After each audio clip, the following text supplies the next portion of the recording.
Okay.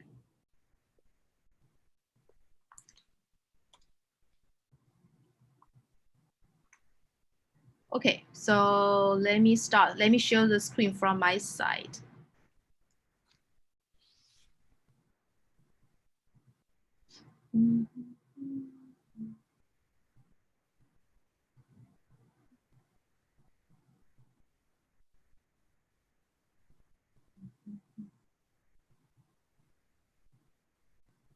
OK， 好的，好 OK， I speak Chinese now, and then after several minutes I switch to English。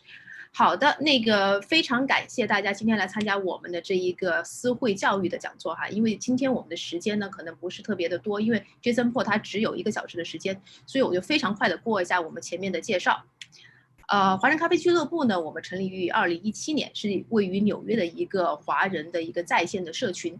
我们目前呢，我们的这一个注册用户呢是已经超过了15000人，同时呢，我们还有数十个微信社群。我们的这一个我们这个主题呢是包括了很多哈，大家可以看到，比方说求职啊、金融投资啊、青少年教育，还有我们的这个职场提升，以及我们的这样的一个比方说我们的留美法律，还有以及我们的身心健康群。大家对我们的这一个社群感兴趣的朋友呢，在我们的 Q&A 的环节呢，我们会有小助手的二维码露出，大家到那个时候呢，可以扫二维码进入到我们的社群里面来。好的，现在来介绍一下接下来下周的2个讲座。第一个讲座呢是9月22号周二。因为我们也知道哈，现在呢是这个接近这个12年级的学生呢，他们进行这个申请冲刺的一个阶段了。所以呢，思慧呢，我们也是邀请了多位前招生官哈，来自顶尖大学的前招生官，从不同的角度呢，来给我们的这个家长和孩子呢指点迷津，也希望呢是最后能助推一把孩子的这个名校之梦。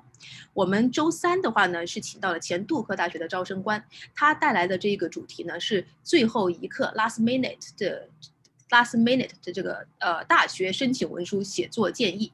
Will 呢，他不仅是这个杜克大学的招生官哈，他也是担任这个普星教育的这个 Senior Vice President， 以及这个曾任这个啄木鸟教育的 Vice President， 所以他在这一个教育行业的这个经历呢是十分资深的。星期六呢，我们是请到了 John， 他是来自前康奈尔的文理学院的招生办主任，他会带来的话题呢是如何利用华裔学生的背景来进行这个精英大学的申请。John 呢，他是有10余年的这个本科招生的丰富经验哈，他之前呢也是在我们的这个思慧平台上进行过2次讲座。第一次讲座呢是有700多人参加，然后第2次呢也是一次付费的答疑哈，也是有超过200多名家长参加，所以呢他是被我们的这个家长呢评为最受欢迎的这个升学讲座的嘉宾。这2场讲座呢，我们之后呢也会发到群里面，所以呢，请各位就是感兴趣的家长呢，及时留意我们的群里面的信息。好的，那现在呢，我就进入到今天的这个讲座环节。今天呢，我们是十分隆重的邀请到了Jason Paul McCarthy。Jason Paul McCarthy 呢，他是微 Design 的学术总监，此外呢，他还是帕森斯设计学院巴黎校区时装设计系专业的这样的创办人哈。同时呢，他也是担任这个帕森斯纽约校区时尚营销 AAS 专业的系主任。他呢是从这个伦敦皇家艺术院校毕业之后呢，是曾经在这个伦敦、巴黎、纽约、东京以及上海等多地的这个高等学府呢任教是超过了10年。所以呢，他对这一个艺术设计，特别是服装设计的这一个领域的这个科系的架构、课程的开发以及教学的各个环节呢是非常的熟悉。我 personally 呢是认识Jason Paul， 我们呢也在一起工作了超过2年的时间，所以今天呢也十分荣幸的能邀请到他来给我们的华裔家长呢来一堂这个关于艺术院校是如何挑选学生的这样的一个从不同角度来进行这样的一个讲座。好，我现在呢就把我的时间呢交给 Jason Paul。Okay, Jason, I stop sharing. Now it's your time. Thank you, Alison.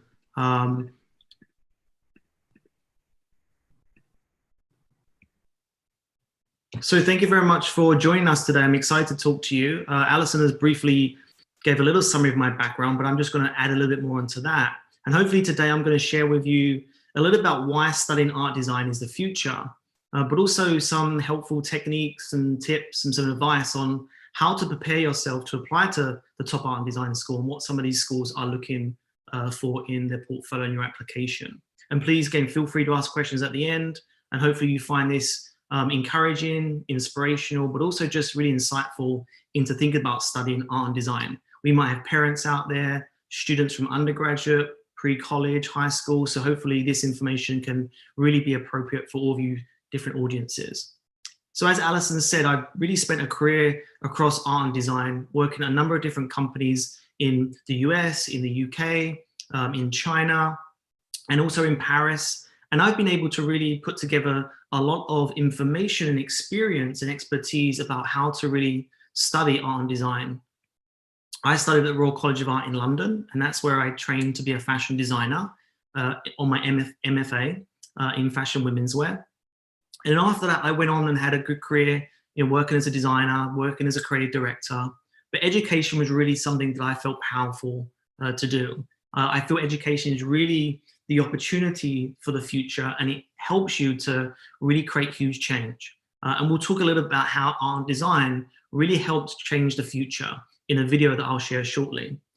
I've been very lucky to travel around the world, especially to China, giving workshops, giving talks, been judging shows, been in on competitions. But I really love teaching students. I really love giving them the opportunity to change their life and their career. But what I want to talk to you today really is about some of these key aspects. Why study art and design? Are you suitable for that type of industry and that type of education? What are the schools really looking for? And how do you really apply, and what do you need to apply with? So the first most important question is, why study art and design? Why do I think it's the most important thing for our future?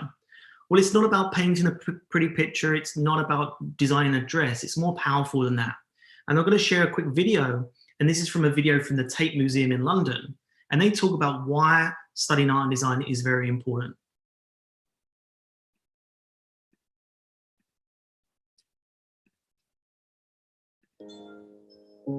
There's a deep desire in us to make pictures. I mean, they've been drawing for 30,000 years. The teaching of drawing is teaching people to look. That's what it's doing. It was really when I was at art school that I started to see the relationship between history, philosophy, politics, and art. Prior to that, I thought that art was just making pretty pictures. Actually, art is connected to, life. You can't teach art in the same way you can teach French. French exists whether you do it or not. But when you're doing art, the center of doing art is in yourself. Most of the literate subjects do not ask that of them. So this develops an entirely different realm of skill. Creativity is critical thinking. And without it, how are you going to really open up and ask harder questions? And art opens all of those kind of passages and possibilities to think beyond what we already know.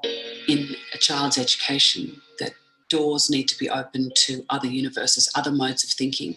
And art is a non-prescribed, dangerous world full of possibility. And I think it's a vital space for children to have in the formative years of their education. From a top-down level, you don't have innovation if you don't have arts. It's as simple as that. It doesn't matter if you're going to study history or geography or science, you still need to be creative, because the people who are the outliers in those fields are the most creative people. To have art in schools be eroded, which is happening at the moment, is disastrous for Britain, I think, because our best industry is the creative industry. Art and cultural production is at the very center of what makes a society what it is. And for an entire new generation not to know what is the cultural and visual history of ourselves is kind of denying our own identity.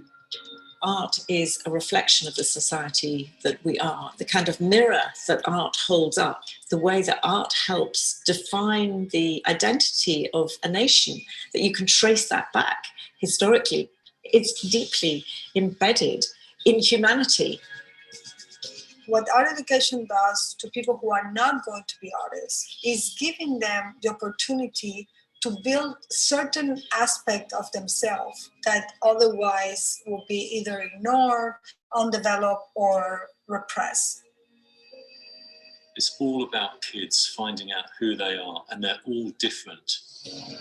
That you can be whatever you want to be is something that art certainly taught me.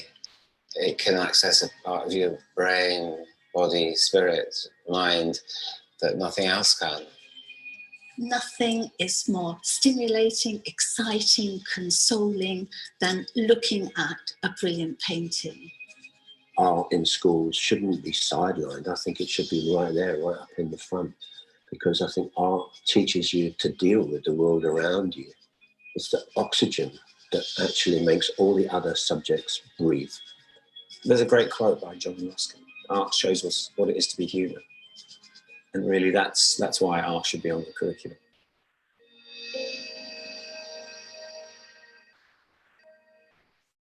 So I hope you like that short little video. I think it's very powerful, and it really explains why we should study art and design and why it's a huge subject for the future. Art really is life. Art is politics. Art is history. Art is innovation. Art is culture. Art is humanity. Art celebrates our differences, our individuality. So it's such a powerful subject. And again, everything around you needs to be designed. Someone has to design that. And through history, designers really evolve society, language, and culture.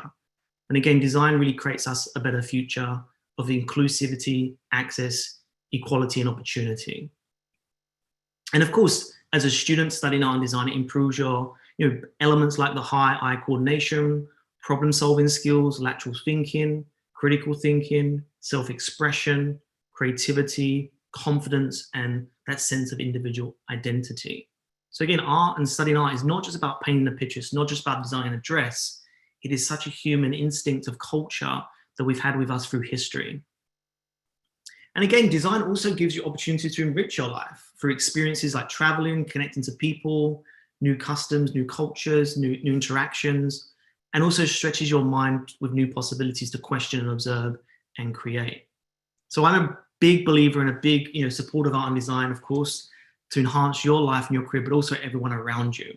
So hopefully I've convinced you that studying art and design really is the future. But of course, why and who, how do we study, and how do you know if you should study art and design? Well, first of all, anyone can study art and design. And the video showed us that it's not only art students, but non-art students should study art and design because it gives you lots of skills that you can apply to all different industries. But how do you know? How do you really know that art and design is something you should study? Well, it has to be through experiences. You don't know if you can ride a bike unless you try and ride a bike. The same with art and design. You need to experience these subjects. You need to explore these interests to see if that is really something you're passionate about. Again, what do you like? What don't you like? Really invest into spending hours on deciding if this is for you. Other things you can also do, of course, is get advice by teachers and counselors, and that can really help you to know if you really think you're good to study art and design. Of course, there's some skills that you really need when you're studying art and design. And of course, this is like your build over time. But these are some of the things I think are really critical when you're studying art and design. I think being curious and observant, be looking around you, soaking things in, having to look at things in details and really seeing how that reflects to you. Question why, question how, question what. Again, really important is that when you're studying design. Hard working, of course, and going above and beyond. Just doing a still life drawing, just doing a figure drawing is not going to be enough. You need to go beyond that. You need to apply your identity to your art and design. And again, think about how does your art and design create a better future? That's something that the schools are definitely looking for. And your approach to collaborate and also work with others. So what can you study? There's such an array, there's such an enormous amount of exciting courses that you can study at universities and at colleges. But again, that's also somewhere that you might want to start to decide whether art and design is for you. These are just a few different subjects, from fashion design to architecture to game design to illustration. but there's so many more different courses now because the industry is changing. There's such an advance in different technologies, such an advance in how we look at design and art, that you'll find there's thousands of different courses that you can study. But like I mentioned, art design is not only just for art students. Art design can be for non-art students who maybe they're applying to a science degree, or maybe they're applying to an Ivy League school, because again, it gives you that extra advantage. It gives you that competitive edge over other students. It also helps you to present your work in a much pleasable, much more creative way. It also helps you to think more entrepreneurial. And again, it just adds that extra element to your application, that sort of extracurricular aspect to your work. But I think the key thing that I want to touch upon today, and I think maybe one of the big reasons why you're here today, is what are schools really looking for in selecting their students. There's thousands of students that apply to art and design school.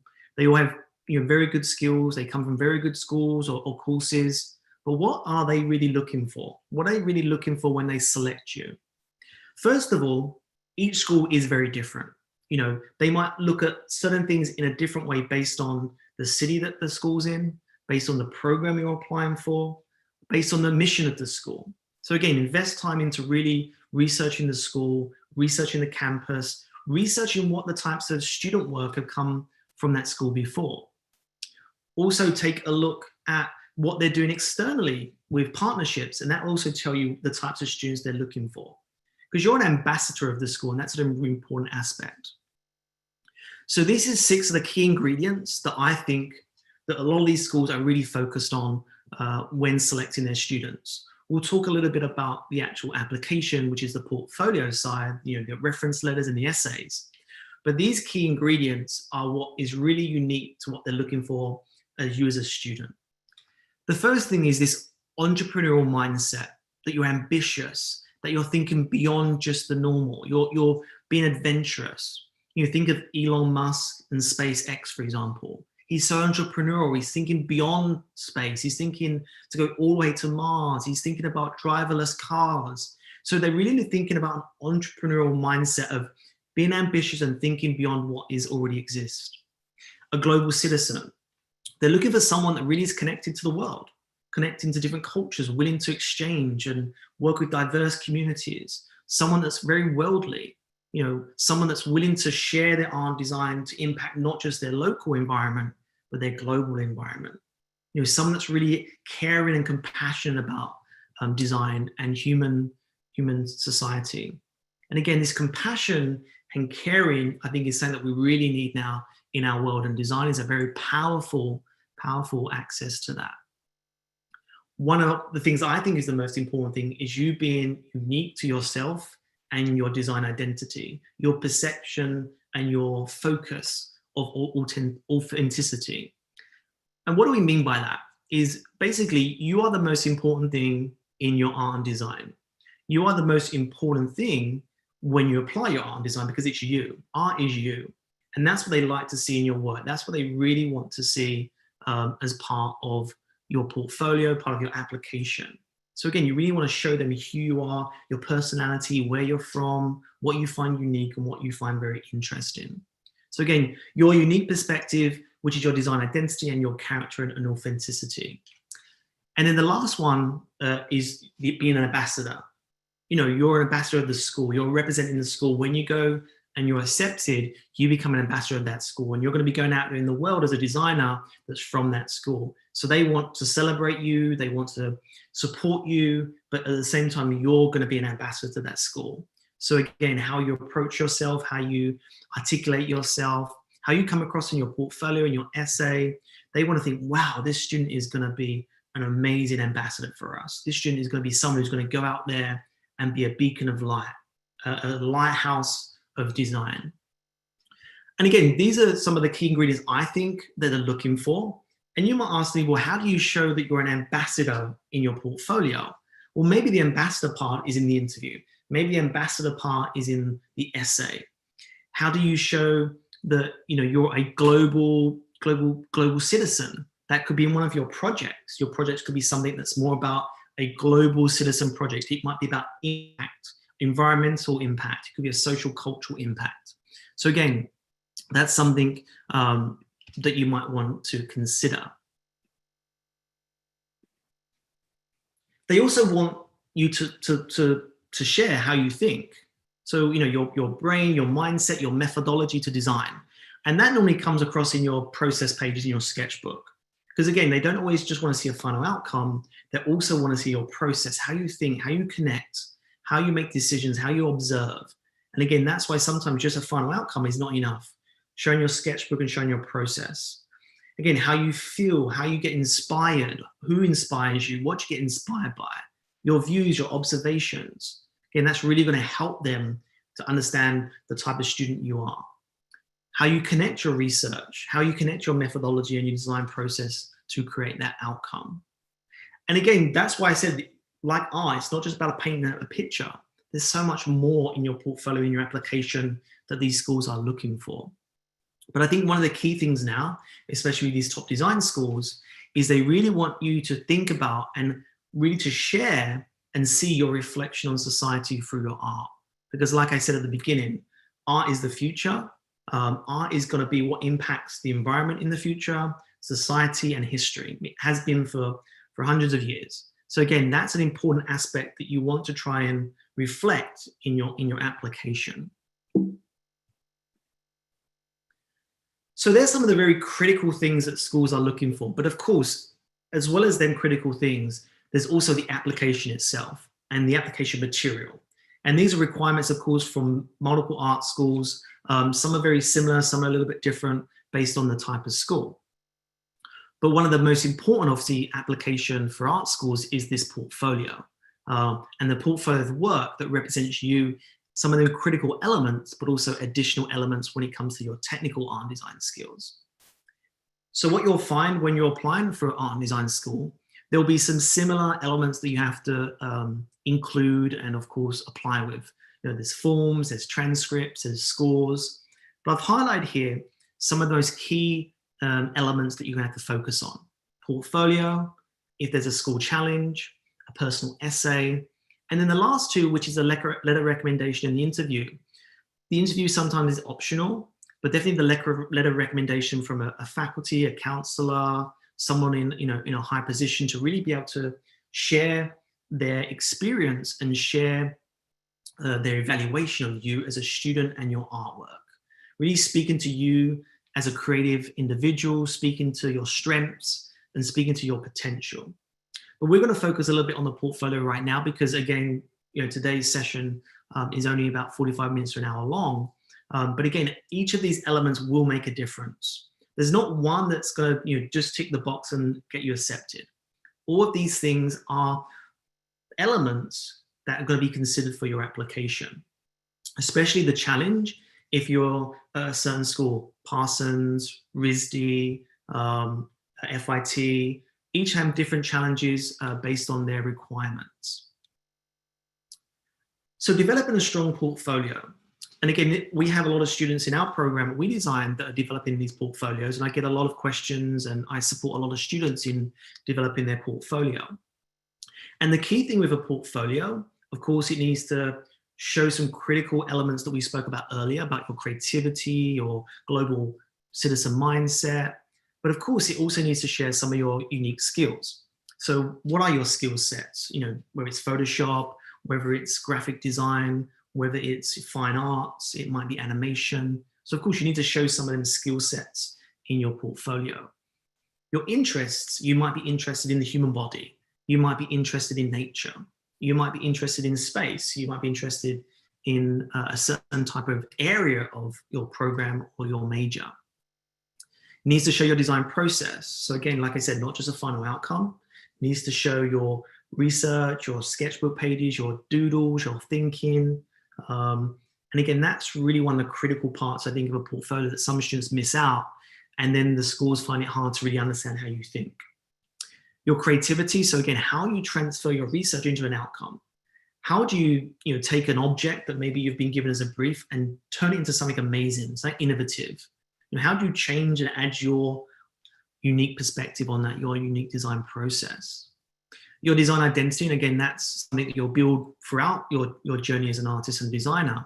But at that point in time, what is it that you're trying to express? What is it that your identity is? You know, are you focusing on designing for a community of, you know, wheelchair users? Are you designing products that are going to help the environment? Are you designing products to save energy or enhance the sun for solar?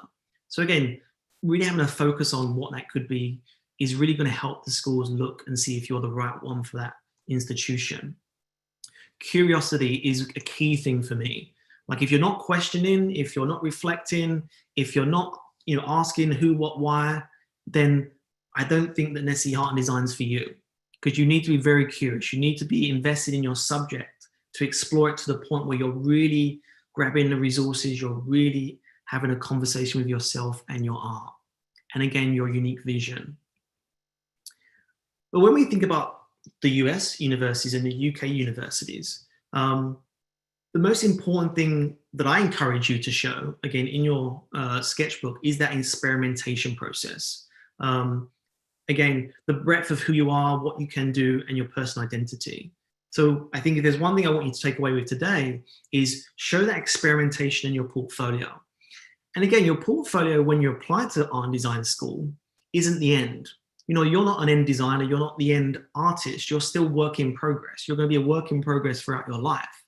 So again, your portfolio also needs to show your potential.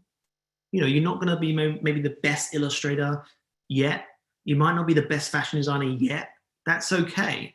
You know, what's important is you show that potential, you show that creativity, you show that experimentation, you show that passion, that desire, that motivation, that curiosity in your sketchbook. And trust me, they will see it. These admission officers will look at a portfolio and they will feel it. They will feel that energy from your pages. They will see how you're playing and questioning and writing notes and experimenting, and they'll feel that creativity. They'll feel that curiosity. So it's very visual, very evident in your portfolio. But of course, it's also in your essay and your personal statement, because your personal statement is a key part of your application. So again, if you're just saying, you know, I'm from here, I've always loved art and design, I've always loved Parsons, and that's why I'm applying, that's not enough. You need to really inspire them. You really need to dig deep and say, this is why art and design is my future. This is what I want to make change with. This is why art and design is me. This is why art and design for me and this school is where I need to be. You need to convince them. You know, you need to really sell yourself through your portfolio and your essay. But when you're obviously applying for your art and design school, sometimes a lot of your work's physical and you have to translate it into a digital layout. And most schools now really are looking for a digital application, which of course makes it much more accessible to multiple students in the world. It makes it an easier playing field for everyone to apply. Some still have a physical portfolio if you're in that city. So you have to really juggle this idea of how do you transfer physical work to digital and vice versa. And especially when you're working in a sketchbook, which, you know, you're sticking things down and you're collaging maybe or writing notes.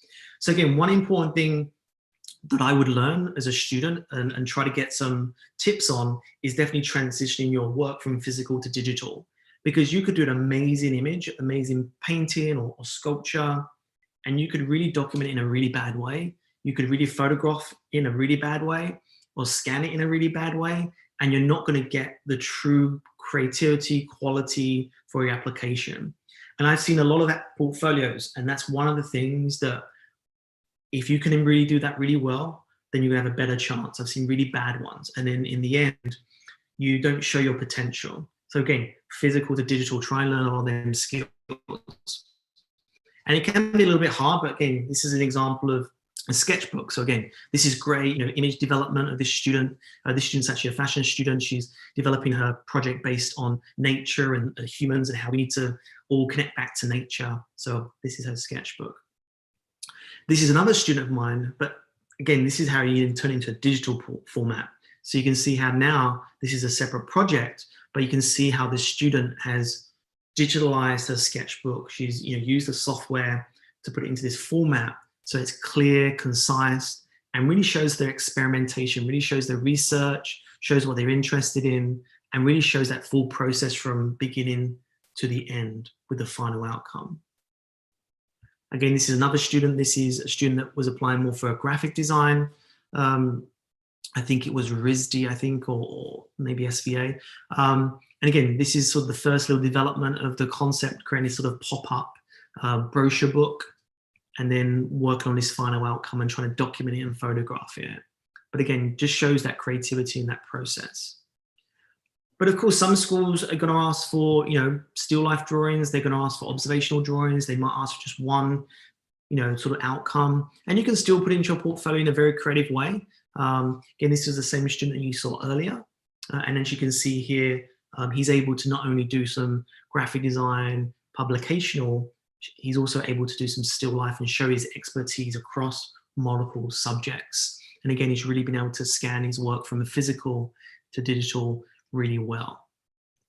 Also, when you're doing your portfolio, think about the names of your work. Give your work, a name that reflects what the artwork is. It could be a literal name like toilet, or it can be something a little bit more abstract like negative thoughts. So again, even that itself is also expression to the admissions team, how you even think about the title, how you even think about your artwork. So what is it like to study at some of these schools? And I've been very lucky enough to be a teacher at a lot of art design schools, Parsons and SCAD, and obviously I studied at the RCA and have friends and colleagues at LCF, and I've been to lots of different art design schools. And I wanted to touch upon this a little bit today, is because I think it's a critical thing that I would always encourage all the students when they're applying to art design school is to invest their time in, because the school, the city, the types of students they already have are the types of students they're continuously looking for. Of course, they're looking for new students, more diverse students, students with different interests. But again, that city and that environment also is going to be important for you as a student, because you might decide, I think I'm going to be much more successful in New York. I think I might be much more successful in London. I think that environment helps me to nurture the most. So that's what's important also, not just the school, the city as well. So obviously Parsons, a huge, art design school, one of the best in the world.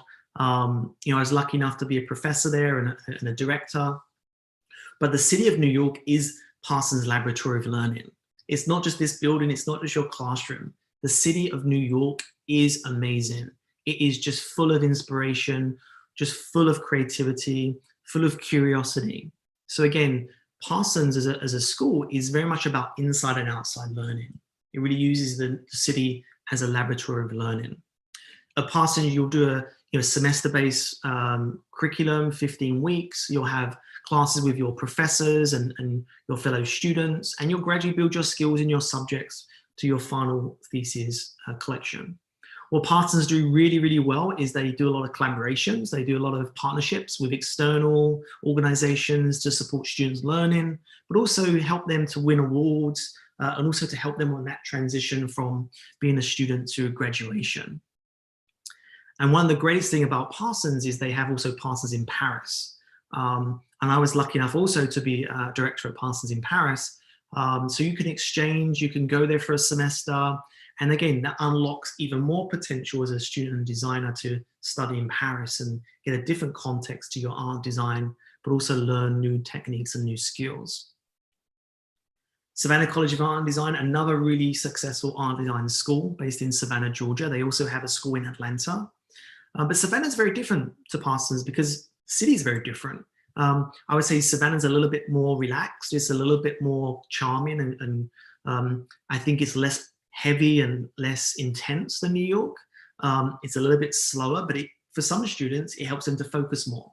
I know lots of students that started in New York, and it was just too busy for them. It was too intense, so they transferred to SCAD, and vice versa. I've had students that have started in schools that more of a relaxed environment, and they need a bit more up-tempo city life. So again, as a student, reflect on that. But the great thing about SCAD is that they have so much to offer. They have the historical side, of the city itself.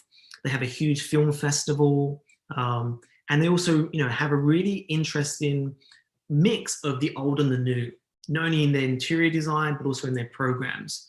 You know, they're really looking at this old and new and how to sort of work with both of that within the program. So again, SCAD's a really exciting school. They're on a different system, the quarterly system.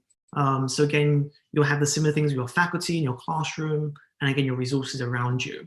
And what they do is they bring lots of experts down to the school for guest lecturing and for teaching you certain skills. And the last one I'll quickly talk about today, which is more of a postgraduate school. So again, the Parsons and SCAD undergraduate and postgraduate, and they also have high school programs. But the Royal College of Art is very much a postgraduate institution. So again, because of that, really they focused on real industry developments, real resources that can help you to push forward that industry. Because when you study a master's degree, it's not about learning skills anymore. It's not about learning the basics. It's really more about why are you studying that subject and what are you going to contribute to the industry of that subject? How do you advance it? And again, a lot of it's through the techniques, a lot of it's through the resources. And again, your classes are very different. A lot of classes are more tutorial based and more mentorship based. They're less as a group class. You know, you're not going to be being taught these fundamental skills. It's more about nurturing your identity even more, really nurturing how your art makes an impact and really your professionalism within that program. But the RCA was an amazing experience for me. They do a lot of connections to partners, to external projects. And I was just very honored to be a part of that institution as a student. But the good thing is there are so many great art schools out there. You know, there's so many great art programs for students that it's really more about your approach to the school. Of course, the school itself is going to support you and the school itself is going to give you great education. But you as a student is one of the key fundamental elements to your success. You know, how you produce, how you developed, how you approach the classroom, how you approach your courses, how you develop your work, and how you think about yourself. Because you are your art. The video from the beginning very much told us that art's life. You know, art is history, art is you, art is humanity. So you are your art. So you have to find it from you, and that's an important part of studying art design.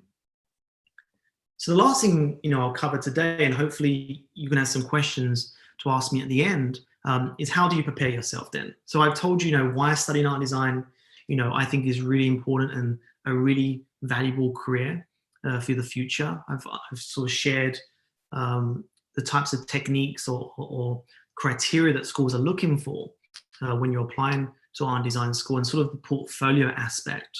But how can you prepare yourself? Well, first of all, understanding, you know, exploring or experiencing your art subject.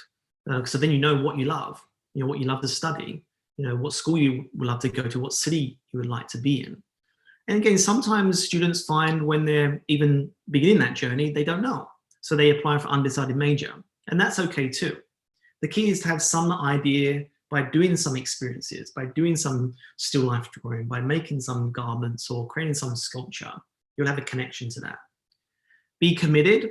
I can tell you that if you're not committed to art and design and you're not willing to work hours and hours on improving your skills, you know, really improving your work, researching, going out there and finding resources, you're not going to succeed as an art and design student. You have to be very committed. This is not a part-time job, and it's not something you can just do on the side. Being an art and designer is a full-time job. So again, really being committed is really important. Experimenting, being open to fail. You know, you have to experiment, which means if you fail, that failure means the next one's going to be maybe the solution. And in the end, nothing really fails because it's just a part of your learning. It's just part of that next step to improve, that next step to find that solution. And again, motivate yourself, be ambitious. You know, be ambitious to say, this is why I'm doing this subject, because I want to make this as my career, or I want to really help this type of audience or industry. And then find mentors to guide and support you. Don't do this on your own. You know, get help from people, get help from your parents, from your colleagues, from your friends, from your teachers, from your school. You know, find people to help and support you. You know, like this presentation today, I'm hoping that, you know, some of these elements that are going to register with you can help you think about a little bit more your journey and your art and design application, or how you can be interested in art and design. So again, get support that can help you through your journey and get reflections on that. And of course, build a portfolio of work that really shows your best potential and your best work. Try to keep on learning and try and keep on being the best you can. Again, make your work really relate to the world around us. That's really what the schools are looking for. And ask yourself questions, why do I create? Why do I create this piece of artwork? Or what do I want to change? What do I want to improve? Or what do I want to bring to the future of this discussion around art and design? Because the environment in our society is really what art and design is. And art and design is really the future of the environment in our society. So, really focus a lot on that when you're thinking about applying to art and design schools and developing your portfolio. And that's one thing we do at We Design, and I'm not going to speak too much about that today, and my colleagues might share that after or in the future. But at We Design, our goal is really to teach students online and offline and help prepare them for art and design school. And that's developing their portfolio, essays, getting them recommendation, because we have a lot of really high successful faculty from a lot of these top design schools. So we have our students in class with a lot of these top master faculty and teachers to help support them for their application and helping them to develop who they are as a designer and why art design is for them. And again, we've been very successful in a lot of our students applying to many different top art design schools. And that's what's so fabulous about art and design. There's so many schools, so many diverse courses that you can apply to so many different institutions and have such an enriched experience. So there's not just one school. Always look for all different types of schools that are going to work with you. And again, one of the important parts that I mentioned earlier, this recommendation letter, is make sure you do get someone that can really speak to you. It's someone that can really speak to your experience, your portfolio, who you are as a student, your ambition, because that can really make the difference also in your application. Because again, your admissions office that you're going to apply to really look at that letter. But one of the things I think is really important about art design and what We Design create is this idea of community, this idea of creating this design community. So we teach students, I teach students, we have multiple different programs. We have so many successful students, but what the key thing for me is we create this community of art and design. We share information, we share knowledge, whether it's online, offline, through our webinars, through our videos, through our competitions.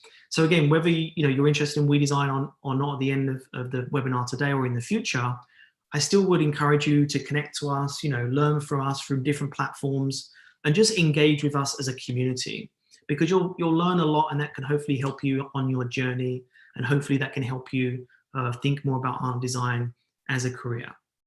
And again, you can look at us on YouTube, on WeChat, on their different platforms, and find out more information if you need to. So I hope that was some helpful tips and suggestions. If you're thinking about studying art and design, if you already thought about that and you need to know what is the most important thing for my application, what type of thing do schools look for, how important is the portfolio and how should the portfolio be put together? Again, I'm really open to have any questions now, and I can answer you the best I can. We can also follow up after on WeChat. And again, I also do other webinars on portfolio design. We do webinars on evaluations, essays, as well as recommendation letters. So please keep in touch with us and my team, and hopefully we can support you and help you the best we can in your application and your art design journey. And again, if you want to contact me as well, feel free. Here's my WeChat. You can contact me on the website as well. You could, of course, contact Alison or any of my team if you want to reach out to me. I'm always open to hear from parents and students. And my goal is really to give you the opportunity to really use art and design to change your life, but also impact our future environment and our future society. So thank you for listening, and feel free. I'm hoping to answer any questions now. Okay, so thank you, Professor Jason, Paul, very much. And let me share my screen a little bit. Okay, wait a second. So we have some interesting questions, but wait a second. Let me make Colin co-host too, so she can share screen or something. Okay. So Alison, I tell you what I'll do. I'll go through the questions, and if there's any I don't know, then maybe Colin can jump in with the Chinese translation. So, and I'll try and go through all of these today. I have like, you know, a few questions on here. So can you please list national top fashion design competitions? So Tina, what I'll do is I'll share you some links after, and I'll share some links in this group because there's a lot. And there's not just one like top, you know, fashion design competition. Also, I'm not sure if you're talking about student competitions or more like, you know, industry competitions, because there's a lot of different ones. You know, if you're, you know, a student, of course, there's arts fashion design competition. If you're more a graduate student or a student studying, there's a CFDA, there's the LVMH prize competition. So Tina, what I'll do is I'll share you some links, and you can also reach out to me separately because there's so many, that might be the easiest way for me to share that. And also you can follow up with me on anything else around that as well. So hopefully that's okay, Tina. Then the next one is in Chinese, or is that just from you, Alison, explaining the question? That's just me explain some like rules. So you can go to the next one, which is asked by Xiaowei. What are some basic skills all design students should process? Should they all learn sketching, drawing, painting? If so, is 12 years old a little too old to start those lessons? Great question. Honestly, anytime you start on design, you should. You know, if you're 4, if you're 10, if you're 50, there's no real too old or too young to start art and design. I think, you know, whenever's the right time, do art and design. If you can do it earlier, I think it helps you to be creative. It also just helps you to be expressive. 12-year-old is fine. You're not too old if you're 12-year-old. You've still got a long time to study. And, you know, what are the basic skills? Yeah, I mean, definitely drawing, sketching, making, playing with materials, playing with colors, doodling. Really, when you're starting off thinking about art design or you're starting to learn, you know, it's not about how well you can draw, and it's not about how accurate you can draw. It's just about playing with your materials, playing with drawing, playing with your clay, or playing with, you know, paper mache, or maybe you're playing with wood and trying to build a sculpture. You know, so because really the most important thing when you start art design is that you like it and that you're motivated by it, and it's something that really makes you feel happy and something you desire. So sometimes by doing that can really help you to think about whether it's the right career and obviously the right education for you. But definitely learning to sketch and draw, that really helps you for the future and now to communicate your work. Learning to paint helps you through color and texture. But again, also materials. I think building and creating things is really important. There's a different type of skill set you'll learn. And also, again, reflecting like on your thing you create, or reflecting on what is it I can create outside. I was at an art store here in California, and they did a competition on coffee mugs, and all these different students had to design a coffee mug. They all got the same coffee mug, and they all designed it in multiple different ways. And I felt that was something really exciting. I thought that was something really creative. So again, there's loads of different projects that you can do, and I'm going to actually quickly see if I can share that right now with you guys, just because it's always good to share it so you can see it. Let me find it. Here we go. I'm going to just share this with you guys.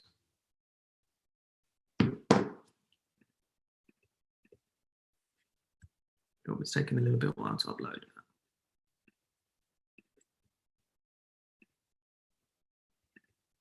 So here's just an example. So again, a really just creative project where you can apply to some sort of ordinary, you know, object, your creativity and your own unique perspective. So again, it doesn't have to be like an amazing piece of artwork. It can be something very, you know, very sort of traditional or as a product. But yeah, learning the basic skills is always going to help you in developing your first set of designs. What if you're interested in making people feel happier and potentially making something that people might go to when they aren't feeling great? Hey, design can also just be something that you make people feel happier. I could wear a colorful garment that could make me feel happier. That's as important as designing something for a bigger purpose that people might think. People should feel happier. So that could be a great thing. I'm not sure if I'm very interested in changing the world, but rather making people happy. Perfect. Through designing, particularly designing characters, great. I mean, I love watching animations or Pixar or Disney because just seeing these characters make me happy. You know, I just saw a movie called Luca. Luca, he rides around on a Vespa, and that just made me smile. So again, absolutely, it's not always about this sort of huge, impactful purpose, but trust me, it is quite huge to make people happy. So again, whatever you feel naturally you want to do, and I don't think it's just too small of a goal. I think it's really important. Like, I think we need more people to be very, very happy. And if that's what design does for you, perfect. If design makes you safer, perfect. If design makes you relaxed and more chilled out, perfect. If design makes you more prettier, perfect. Like my light screen here, like I look better because of this light screen in front of me. So again, that's a product that someone's designed to make me look prettier in a webinar. This computer, someone's designed to help us to communicate. So they're as important and as valuable as any type of design approach. But the good thing is, Nicole, is that you have that already. You want to make people happier. So let's do this. Let's create art and design to make people happier through designing these characters. From what age grade do you recommend to design the career with We Design? Good question. We normally take students in the portfolio program in grade 7, 8, 9, 10, 11. That's really, so grade 7 to 11 is really the portfolio grade, our students.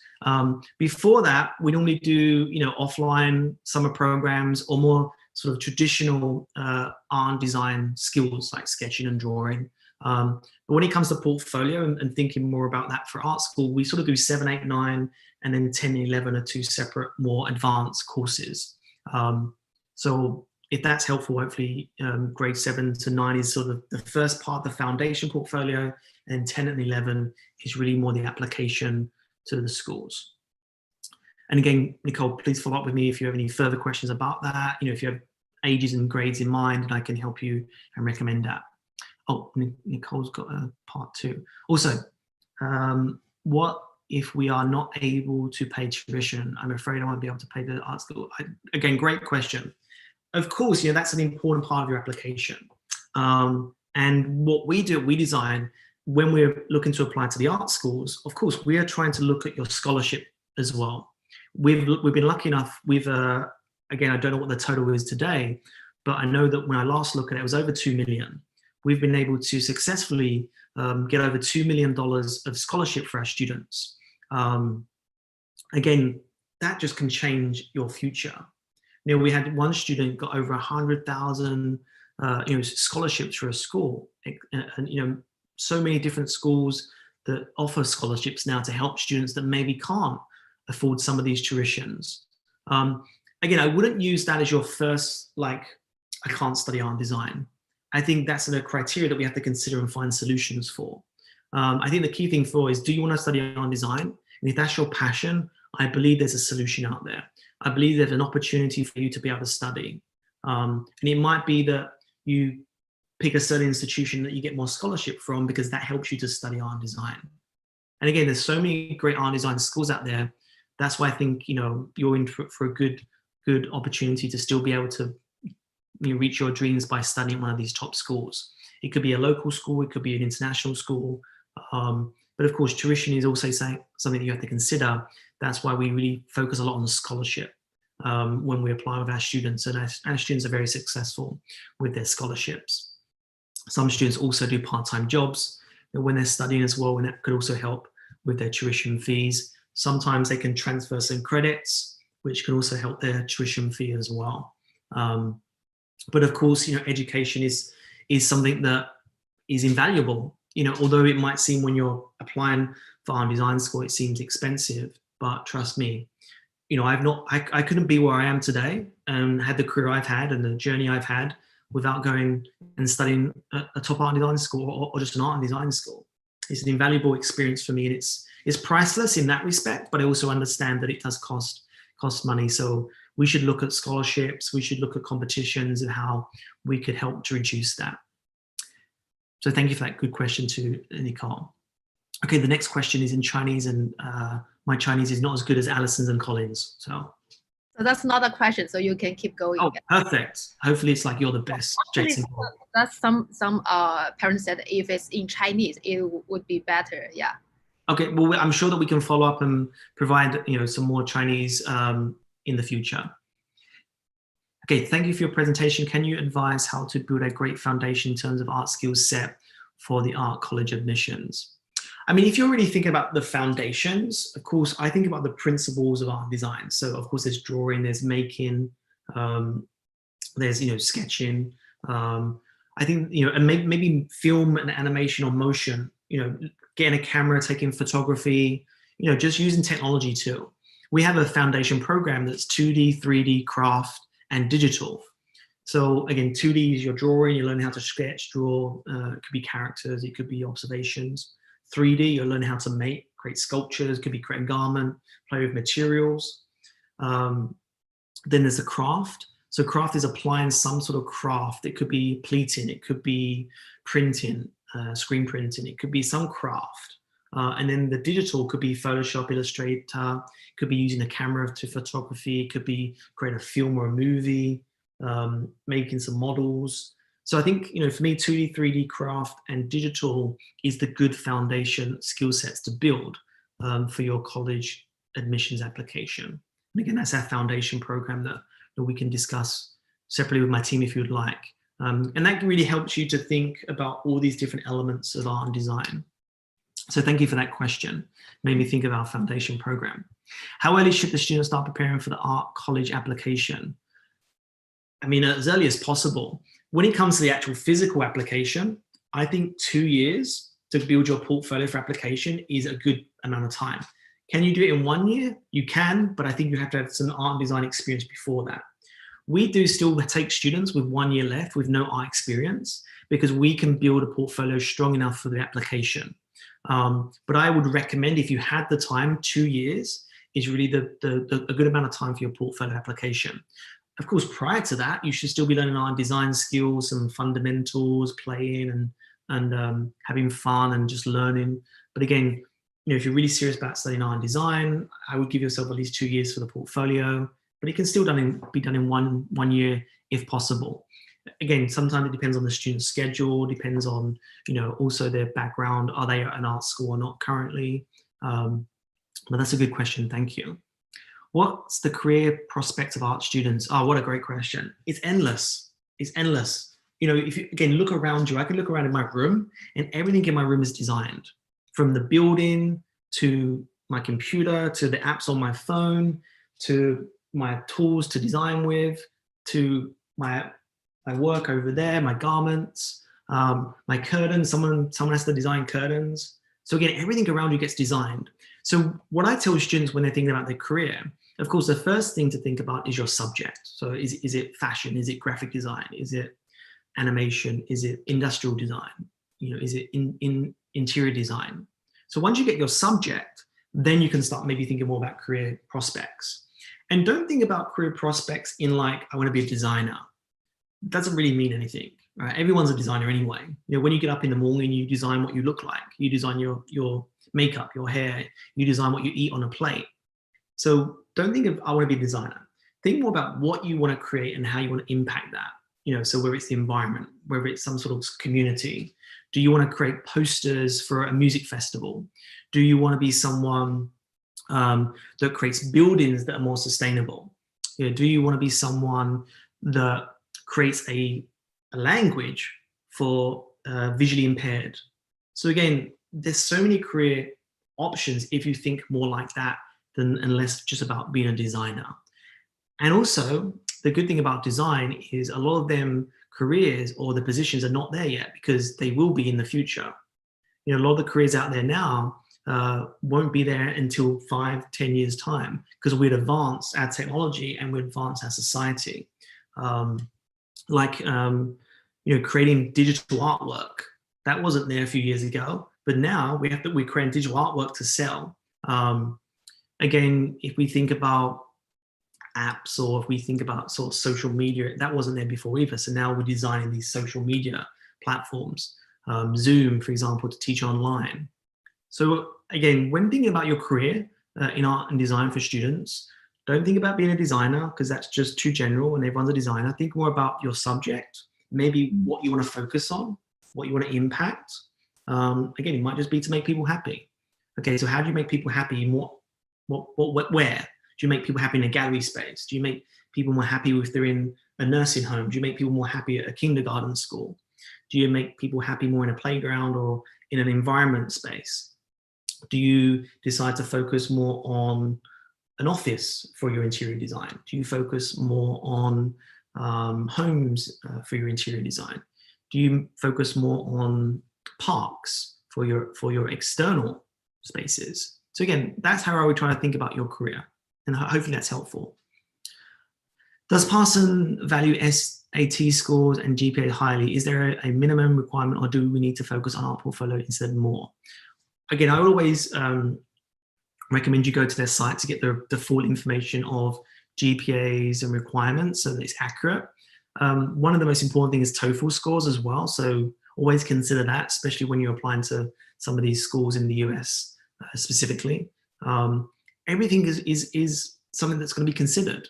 I mean, I honestly think that, portfolio, your personal essay are the most important things. I think, that is really going to show you that critical skills, your interest, your global mindset, your entrepreneurship, your creativity, your design focus. They're going to be the key important things. But of course, if you don't have your certain test scores, your certain requirements, then they might not even consider you from the beginning. Or they might consider you, but of course, if someone else has got a higher one, then there's no reason they're going to pick you. So that's why everything counts. That's why you should always try your best, try your hardest, but at the same time, always apply. Always apply, because you never know. They might look at your portfolio and be like, do you know what? Their GPA is not the highest, but their portfolio is so amazing. This student is an ambassador that we want at our school. We're going to take this student. So again, I can't tell you how fully the admissions team think when they're looking through portfolios and applications, because there's so many variables. I believe that I know a lot of the elements they're going to consider, but I also believe that you should always try your best and always apply, because hopefully your energy comes through in your portfolio, your application, and hopefully then they'll accept you. And again, my team can share with you the requirements for Parsons. They can look up that information.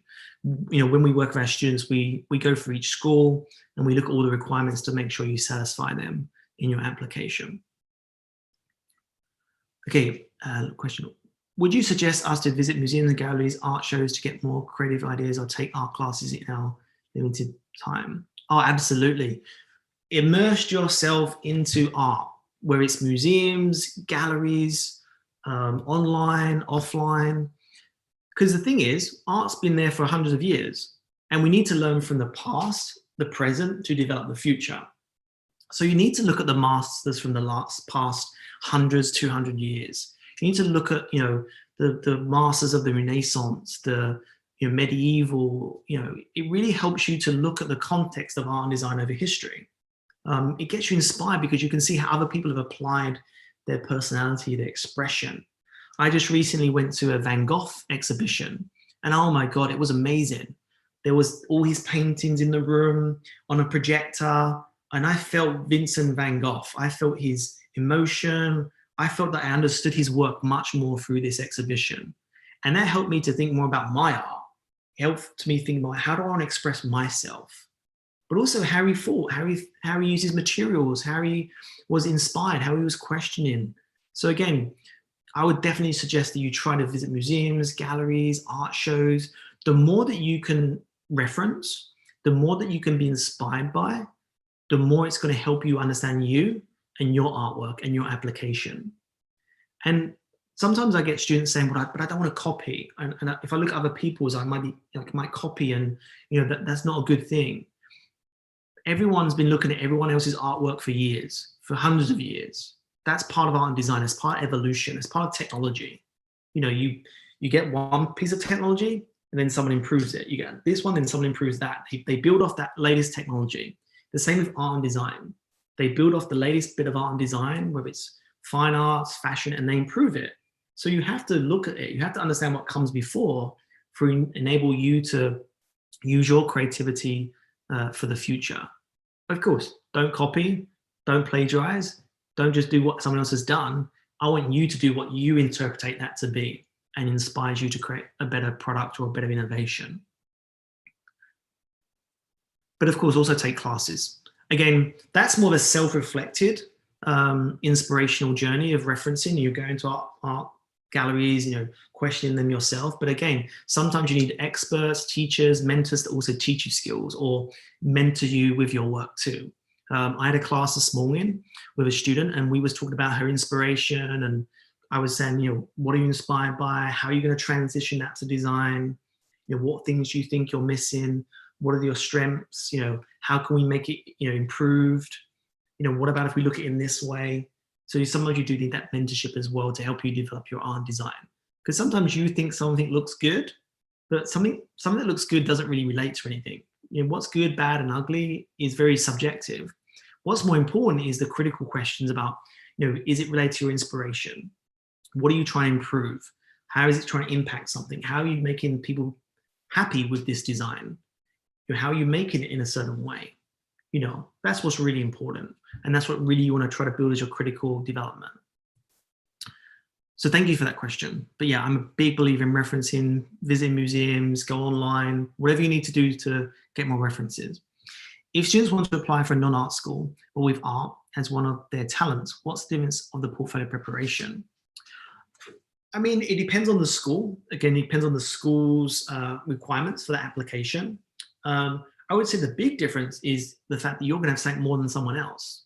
You're going to have something maybe as a project, maybe, or an extracurricular activity that's going to show that you've not only got these types of skills, which might be more science-based maybe, or maybe it's mathematical based. It could be liberal arts.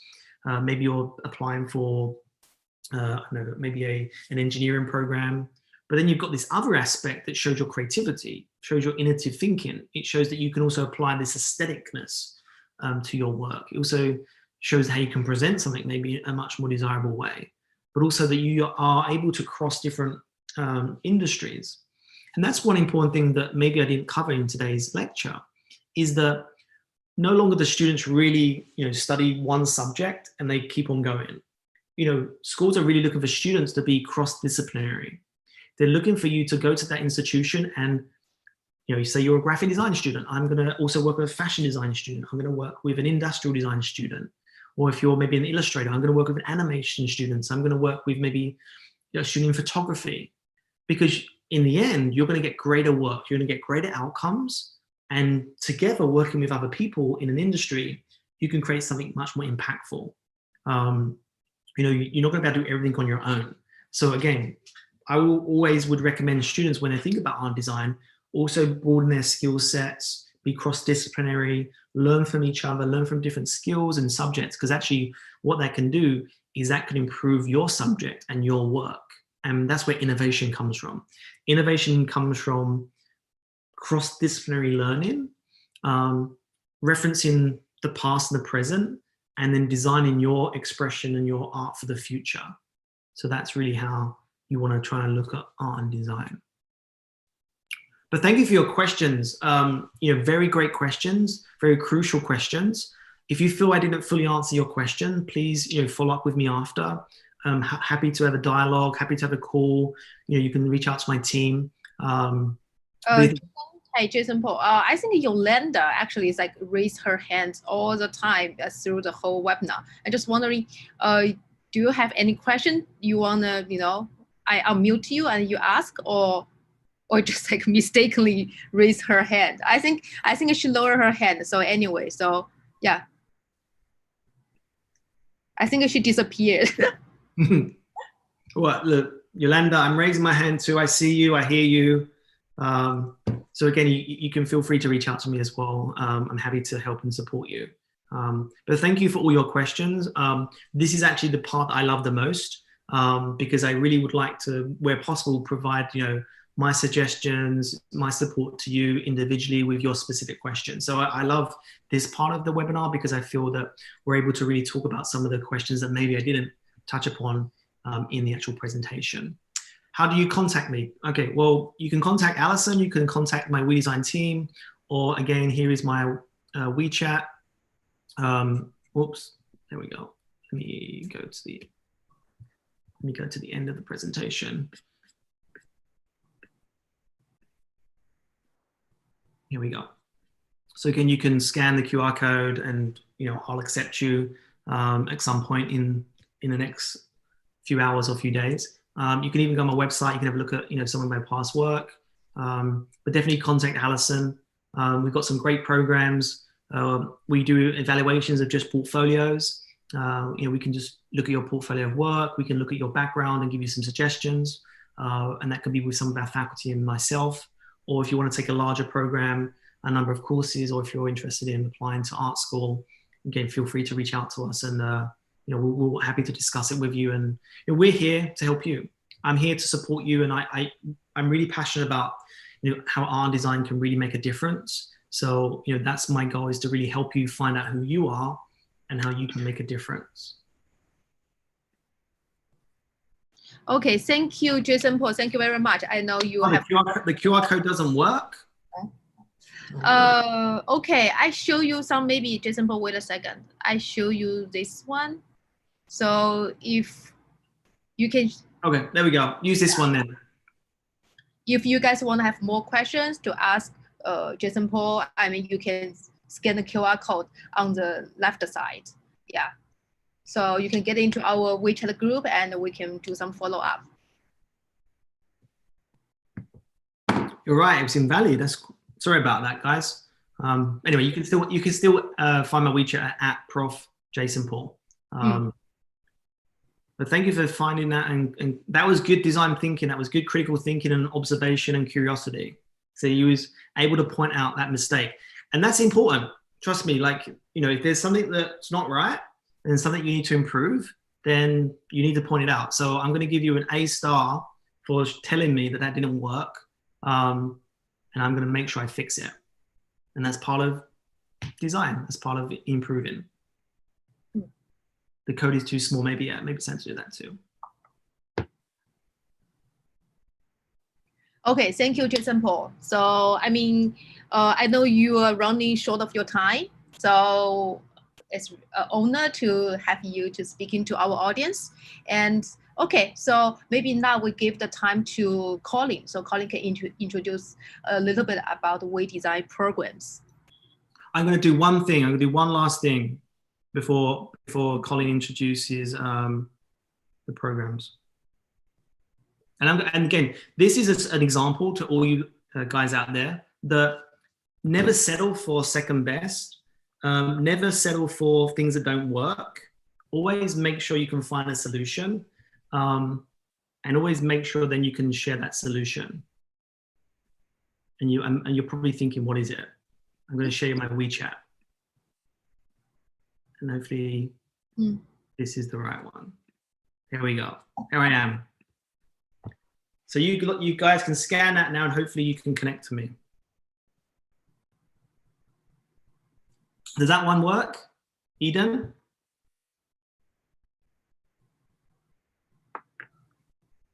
Yeah, perfect. All right, Colin, you can take it away. Thank you, guys. It's been a pleasure to speak to you today. And hopefully in the future, we get to meet again. And hopefully I get to help you with your art design. Thank you, Jason. Thank you. Bye-bye, Jason. Thank you. 好 ，Colin， 你直接share 你的 screen 吧，然后我把那个评估表的那个 link 发到 chat box。好的，因为刚刚我们的学术总监，然后 Jason 老师给大家就是 share 了一些他的 presentation， 然后怎么挑选学生这些。接下来我给大家 share 就是说我们会怎么样帮助到大家，特别是说，因为我自己也是艺术生嘛，如果大家是家长啊或孩子的话，就是说如果他有作品集或者说想申请国外艺术院校，我们有哪些项目呢？那今天主要是给大家有3个项目，我 share 一下我的 screen。Okay, So 第一个项目呢，其实是一个我们的艺术作品集评估项目。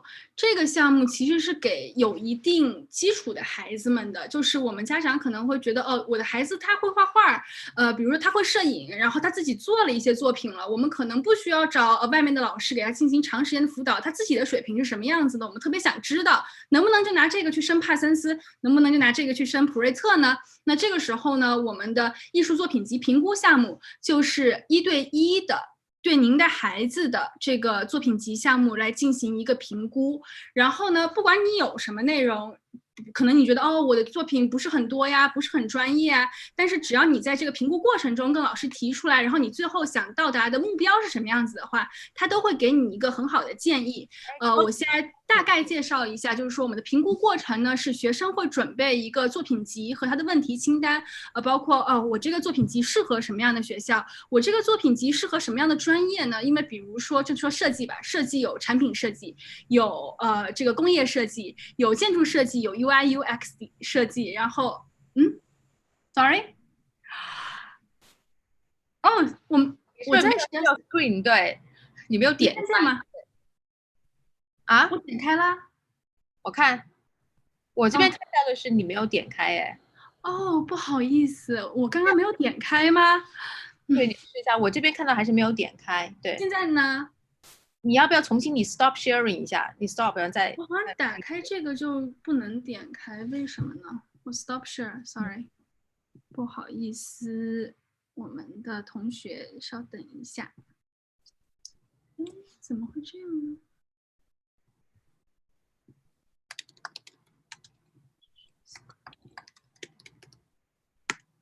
现在应该能看见了吧？现在可以了。不好意思，我刚点开那个文件夹，然后这个是我们的艺术作品评估项目，然后我跟大家过一下这个项目，这个不是一个课程，它不是一个课程啊，它是一个评估项目。那评估前呢，我们会需要你来准备，你有哪些作品集，你可能自己放到一个文件夹里面，放到一个 folder 里面，然后你把你的所有的问题都准备出来，比如说我想申请什么专业，我适合什么样的学校，我能不能拿这样的作品集作为我申请常青藤学校或者是普通大学的一个特长，这些问题全部都会包括在里面。那我们的导师，比如说，你想升时尚设计，那我们会配 Jason Paul 老师，因为他是时尚设计的专家，他在这里面有20年以上的教龄了嘛。那如果你是升建筑设计，那我们可能有另外一个老师，所以说我们会有导师跟你进行1对1的匹配。然后评估开始前呢，我们一般是用 Zoom 来进行的，就是说如果家长想参加也可以，但是把自己 mute 掉，或者是说先让学生来 present 自己的作品和作品集，对吧？要让学生自己来说话，让孩子自己说话。然后呢，这个过程中，就像我们刚刚的 Q&A 问题一样，老师会来过你这个作品集，然后交流提问，然后根据你的自己有的东西对你提出一些问题啊，然后了解你真正想做的是什么，然后他才会提出你的修改意见，包括申请准备的建议，都是根据你的目标和你的问题来进行，在这个基础上面来进行建议的。然后呢，如果是说我的孩子可能，当然我知道我们咖啡俱乐部的很多都是北美的家长跟那个孩子们可能不太会需要翻译，那这个是一个 optional 的选项，就是说如果你的孩子或者是您想听，然后英文没有那么好的话，我们也可以配一个翻译进行同步的翻译。然后评估后呢，这个项目我们会有一个非常详细的报告，包括对你每个作品老师的想法是什么，就是说你什么地方可以继续改进，这个作品应该比如说你有3张照片，那是不是我发展到5张照片就可以变成一个作品集了，或者说我要再做同样2套一样的作品，然后我才可以拿去做申请。那它会有一个非常详细的评估报告。那这个项目最适合的就是说你手头已经有一些作品的学生，然后不管你是高中生想升大学的，大学生想升研究生的，研究生想换专业的，或者只是想看能不能转专业的，都可以来参加我们这个艺术作品集评估项目。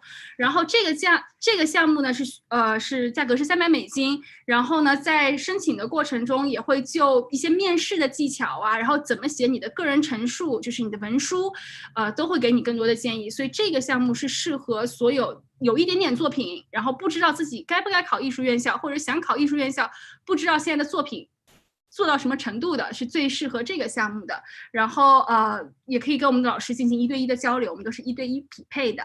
那这是我们第一个项目。好，我现在放下我们的第二个项目。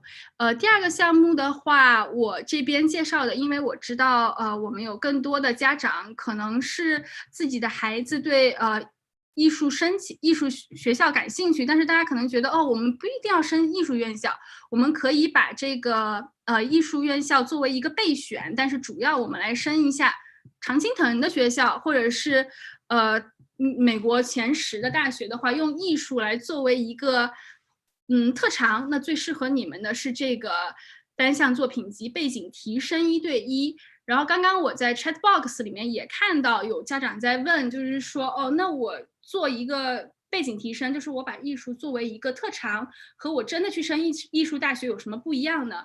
那很直接的告诉你，就是如果你把艺术作为一个特长的话，你的作品不需要做的有那么的好，但是他会更看重你的推荐性，你的可能参赛或者获奖，然后你的有没有一个完整的作品，或者说你在这方面有哪些 connection， 你做过什么，参与过什么展览。那这个项目呢是适合我们的。其实初中生的话，可能初中生你想考艺术高中，或者说初中生你从现在就开始积累也可以，但是最适合的是高中生。那我们这个项目是有4个专业，现在目前有4个专业，时尚设计是 Jason 来教，插画设计是 Ronnie Dillon 来自皇家艺术学院，3D 动画我给你们看一下老师吧，这边都有。3D 动画是我们多米尼卡，他是罗德岛设计学院的老师，然后纽约大学加州艺术学院，然后建筑设计是 Anna。所以说我们现在开了4门专业，你可以通过这4门专业来做背景提升。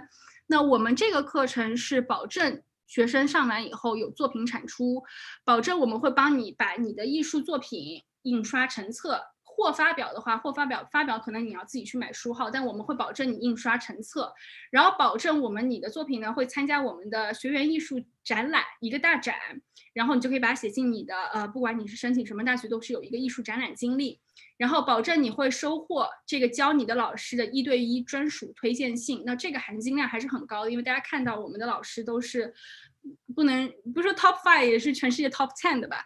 然后最后就是有机会推荐参与国际设计大赛及获奖，这个我也跟大家说一下，就这个是不保证的，因为也要看比如说你的申请季之前有哪些国际设计大赛，你的作品适不适合去投放，所以这个是有机会，但前面都是确保的。然后呢，我们这个项目是由 VIP 大师课堂、双语助教辅导和作品集印刷工作坊几个 section 组成。然后呢，这边我也可以给大家稍微看一下，就是说你这个只是做一个背景提升，是不是你就不是正儿八经的课程，我们感觉就走个过场一样。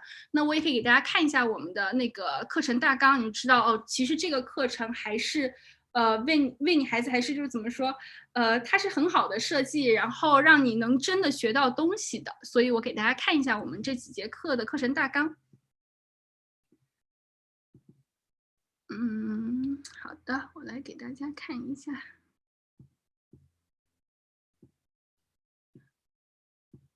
我们的就是刚刚那个背景提升课的课程大纲，像这个设计一个时尚系列，这个 Jason 教的。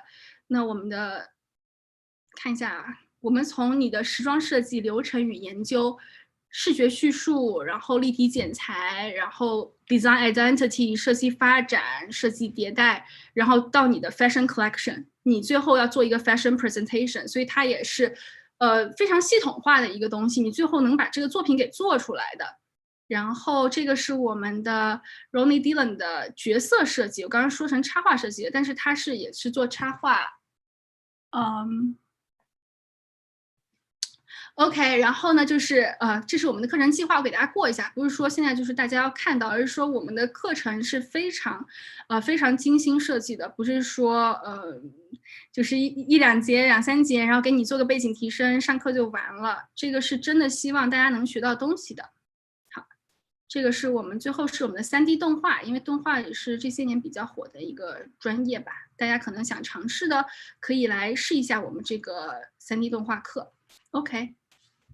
这个是我们的背景提升，最后就是说，这个我也不是说太长吧，就是最后就是说我们家孩子他就是想考艺术类院校，他需要做作品集，你们这边能提供什么帮助呢？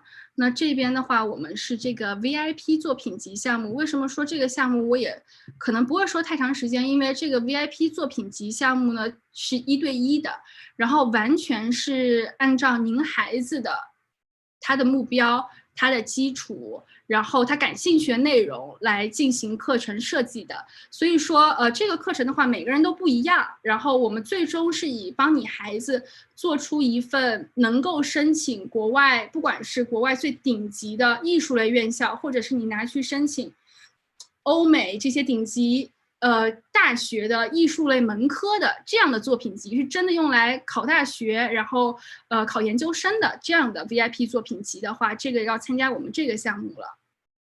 那这个项目我就不多赘述了，因为要根据我们的评估结果，你最适合的课程是什么样的，然后来帮你做课程设计。然后这个是我们的王牌项目，一个老师一个学生可能会接触到好几个不同的老师。你的设计课可能是来自皇家艺术学院，然后你的游戏设计，或者说你的时尚营销，你可以 take 不同的课程来完成一个作品集的，然后会有很多老师来服务一个学生，所以这个是我们的VIP 作品集课。然后目前为止我们是申请成功率是100%，就是说每一个在我们这边参加我们 VIP 作品集项目的学生，这边是他们的一些作品，然后都拿到了自己申请的当然是自己喜欢学校里面然后满意的 offer， 每个人都有 offer， 然后这是他们的一些作品。那我就先介绍到这里吧 ，Alison。你 mute 了好像。好的，那个特别感谢今天大家来参加我们的这一个讲座哈。那个如果大家有问题的话呢，可以举手，我看那是不是能unmute 大家。如果是大家就对那个微迪在的项目特别感兴趣的话呢，我们可以等一下可以进到我们刚刚拉的那一个艺术升学的群里面，我们可以安留。好，我 allow you talk， 您可以问了。安留是吧？您举手了，您现在，你看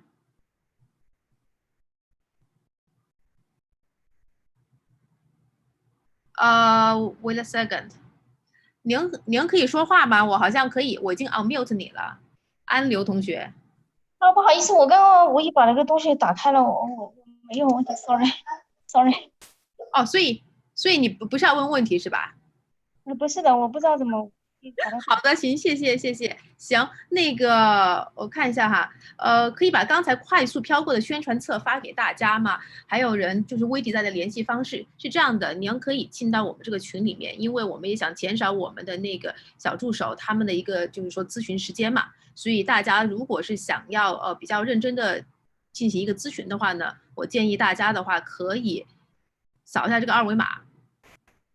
然后我们的 Colin 呢，他其实也是在群里面的，所以基本上如果您有什么问题的话呢，你可以在群里面直接的问。之前 Jason Paul 他也告诉我们说，因为他很抱歉，这一次他只有1个小时15分钟的时间来进行这一个presentation 和答疑。如果我们家长和小孩有更多的关于艺术升学的问题的话呢，可以在群里面直接发出来，然后我们可能会整理一下交给 Jason Paul， 然后 Jason Paul 可能他也会到群里面来进行一个统一的回答。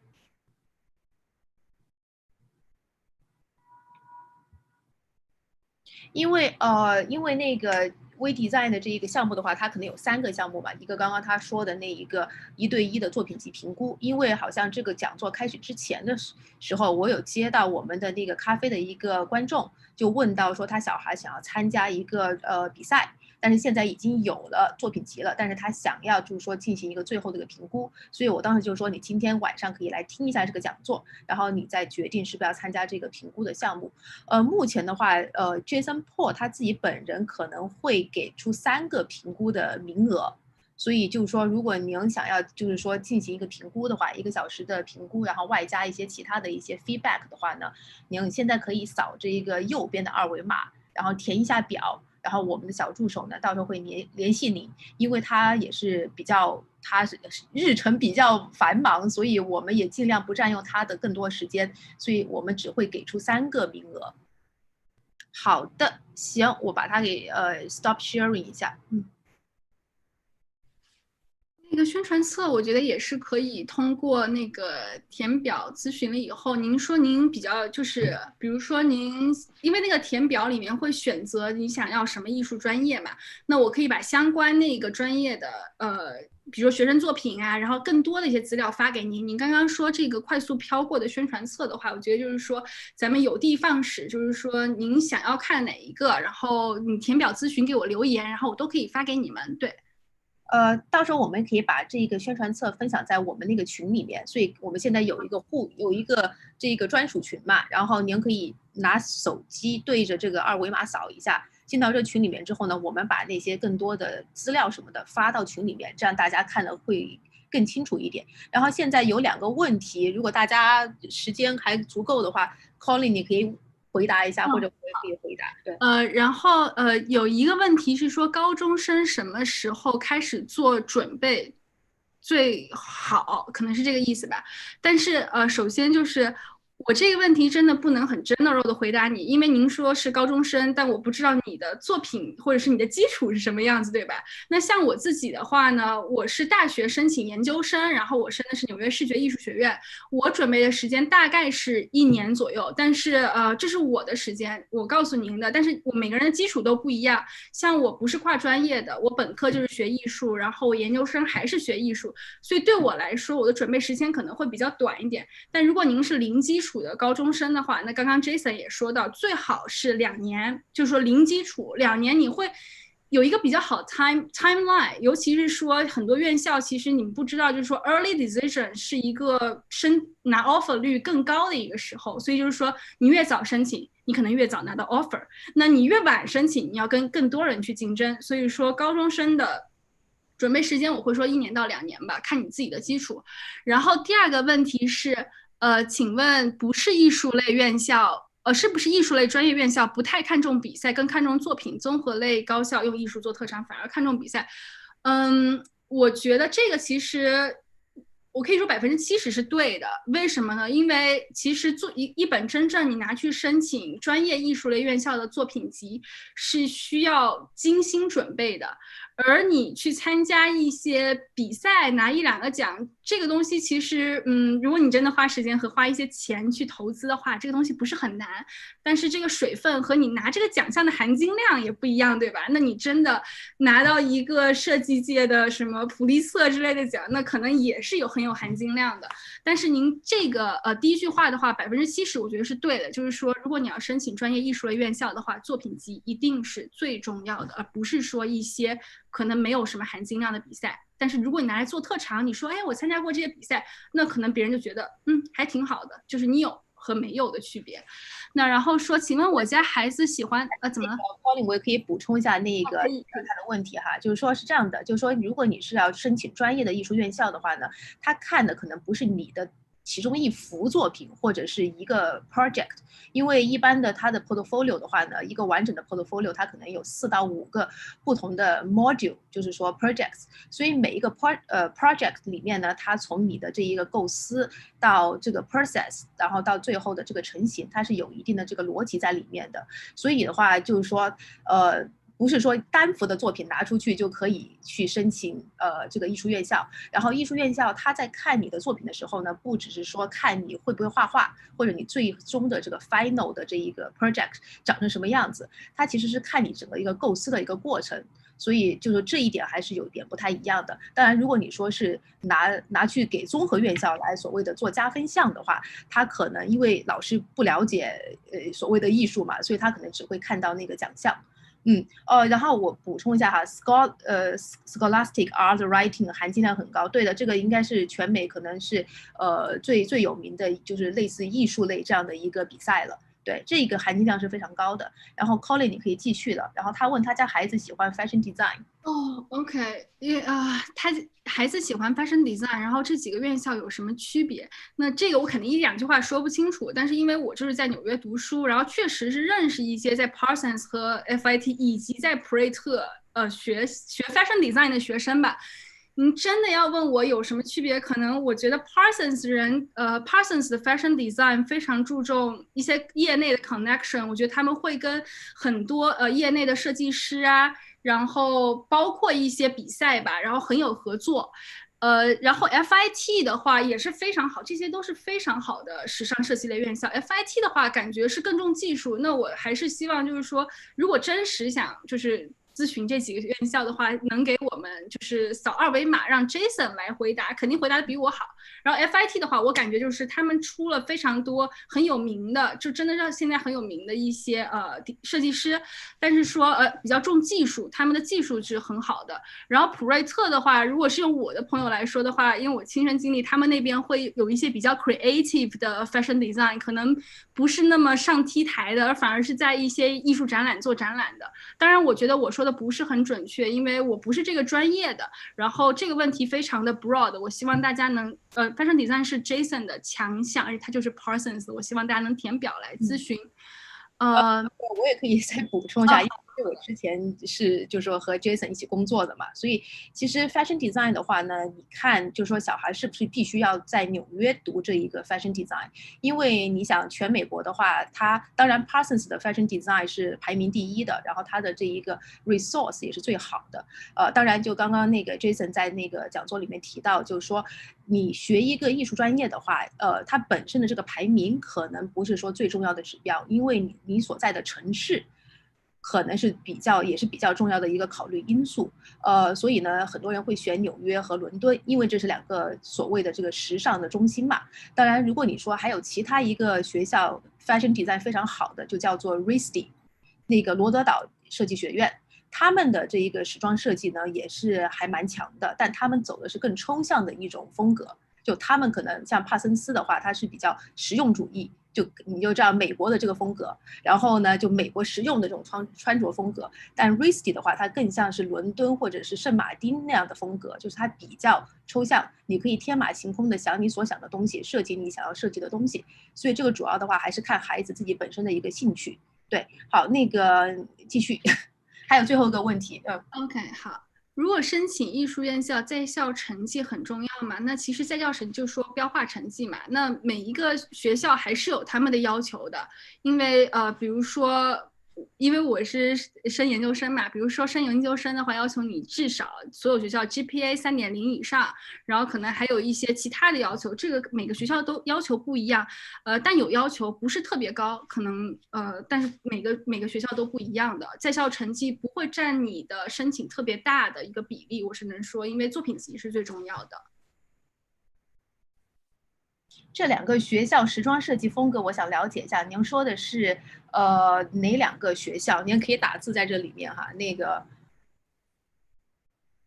讲讲交互设计。哎，我跟你说老实话，其实我们两个不是交互设计的背景，所以其实你现在叫我就是说讲交互设计的话，我可能不是那么专业哈。但是交互设计的话，我觉得像看 depends on 你想去哪个城市。然后像交互设计的话，我知道如果你是帕森斯的话，帕森斯有交互设计这方面的专业。当然还有刚刚有人提到了那个卡内基梅隆的那个 School of Design， 那个学校的话，它更多的它其实是一种人机交互，所以它的这个东西的话，可能更不是说那么偏艺术，它可能偏更实用，或者你说是这个data science more related。